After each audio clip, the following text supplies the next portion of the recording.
Queridos irmãos, a paz do Senhor, aqui quem fala é o evangelista Jabes e nós iremos iniciar a nossa aula de teologia. Primeiramente eu quero orar ao Senhor com você. Oremos ao Senhor. Senhor Deus, é no nome do teu Filho amado Jesus Cristo que nós vamos a ti em oração. Ó Pai, te pedindo que o Senhor nos dê entendimento acerca das verdades do teu evangelho. Ó Pai, que venhamos compreender, Senhor, ó Deus Santo, que está inserido na tua palavra, principalmente na carta que nós vamos estudar no dia de hoje, Senhor, para que possamos colocar os ensinamentos dessas cartas, meu Pai, em nossas mentes, nos nossos corações e possamos viver e praticar esses ensinamentos. É no nome do teu Filho amado Jesus que te pedimos que o Senhor ilumine nossas mentes, ilumine a mente de cada um dos alunos que está assistindo essa aula agora. É no nome do teu Filho amado Jesus Cristo, te agradecemos por tudo. Amém. Queridos e amados irmãos, essa é a nossa aula de teologia. Nós vamos aprender sobre a carta que Paulo escreveu à igreja de Colossos. Amém? E essa carta fala acerca do Salvador glorioso. Amém? O apóstolo Paulo é o escritor dessa carta. Ele escreve quando ele está na sua primeira prisão em Roma, que cerca de 60 a 63 depois de Cristo. O portador dessa carta é Tíquico. Vale a pena ressaltar a ocasião em que Paulo foi preso. Paulo vai a Jerusalém, é preso pela causa do evangelho. Ele então é levado para Cesareia. De Cesareia ele é julgado, ele apela para César. Apelando ele para César, então ele vai até Roma e na viagem ele sofre um naufrágio e ele é ancorado ali, ele é recebido na ilha de Malta, ele chega salvo na ilha de Malta. Muitos malteses recebem o evangelho de Jesus Cristo e agora Paulo é transferido juntamente com os outros prisioneiros para Roma. Paulo ele fica na sua prisão em Roma, mas é uma prisão domiciliar.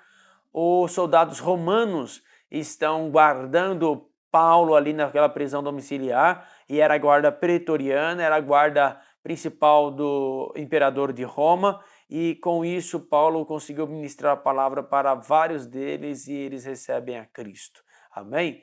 Até que na carta aos Filipenses ele sauda os que estão na casa de César.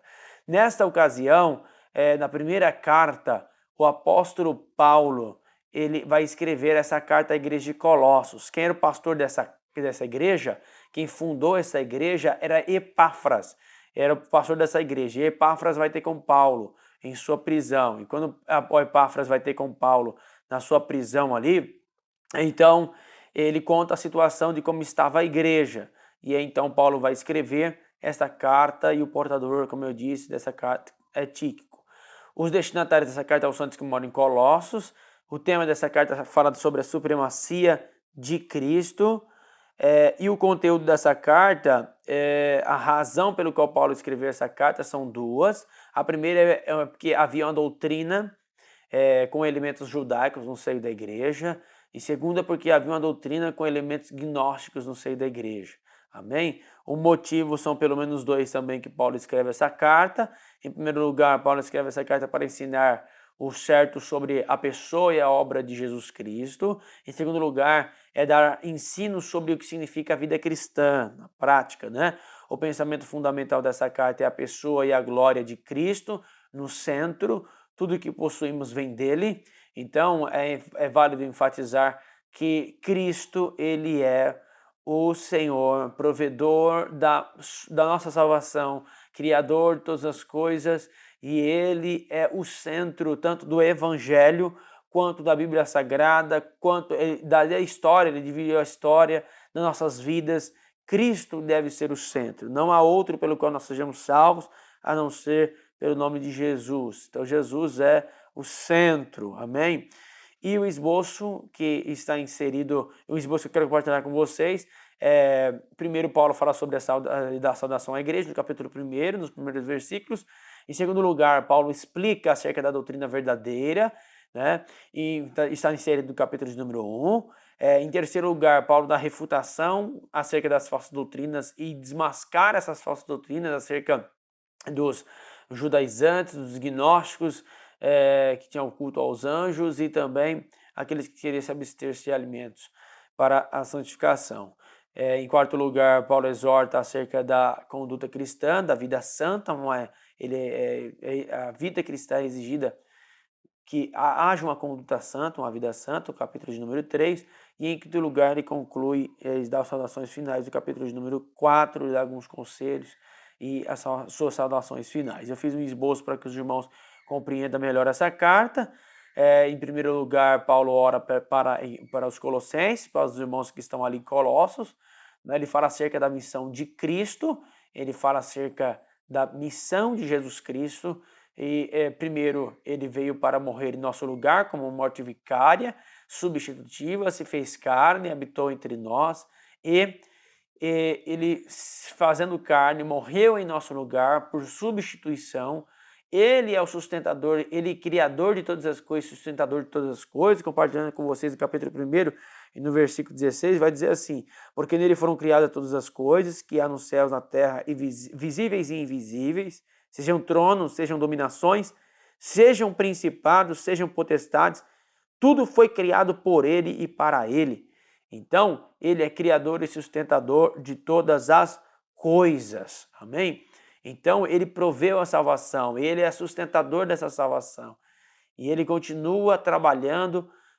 No carta aos Efésios, ele mostra a igreja, ele fala da igreja como edifício e fala da igreja também como um corpo.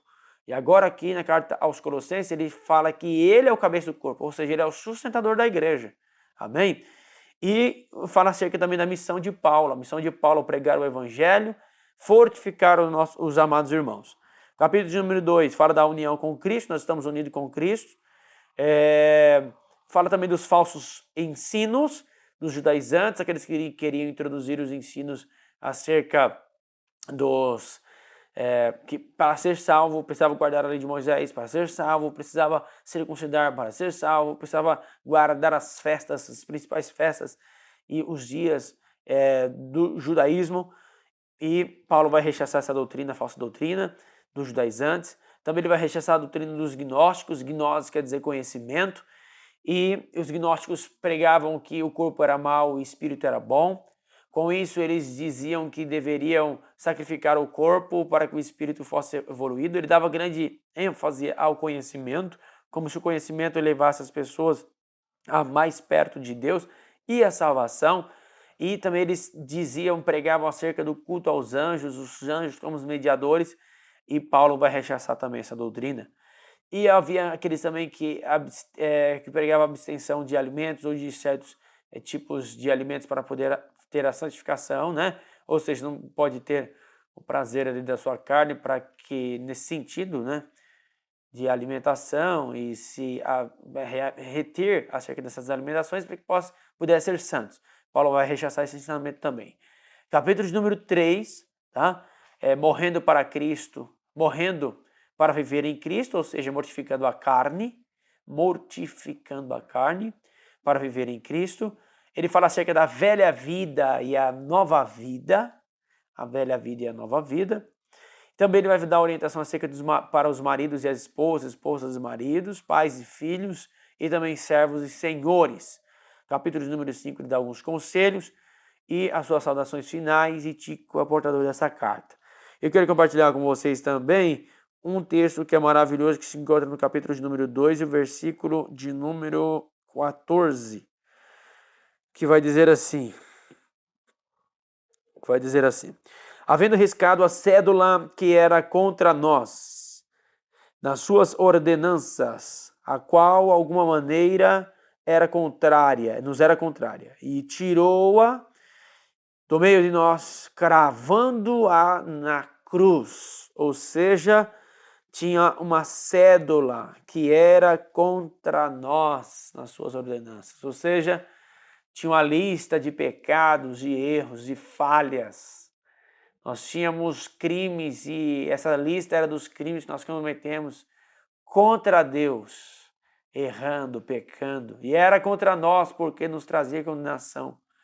Mas através do sacrifício vicário substitutivo de Jesus, ele cravou na cruz, ou seja, carimbou com o seu sangue, ou seja, pagou o preço em nosso lugar e agora nós somos livres. Amém? Deus abençoe você em nome de Jesus. Fique com essa aula, pegue o teu caderno, anote para que você possa aprender mais a palavra do Senhor Jesus. Deus abençoe a sua vida.